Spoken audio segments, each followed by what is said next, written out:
Hi mga sisi ko ha. So ito pala ang 4 pieces glass oil butter. So with wood na yan mga mi. Ayan. Ang ganda ng pinaka quality ng ating glass oil na to mga sisi ko.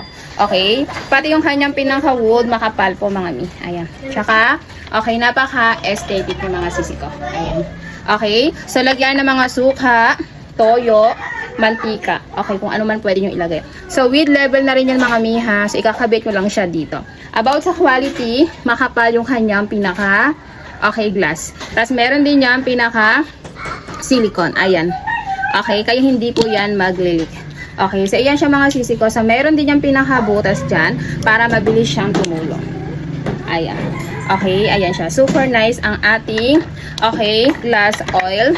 Okay, or seasoning bottle. Okay, kung nagustuhan nyo mga miha ang ating seasoning bottle, so, ang link po is nandyan lang sa ating screen ng video. So, yung may image na affiliate, click nyo lamang po yan para makapag-check out po tayo. Okay, so check out na tayo mga madam ko. Thank you so much po. Ayan.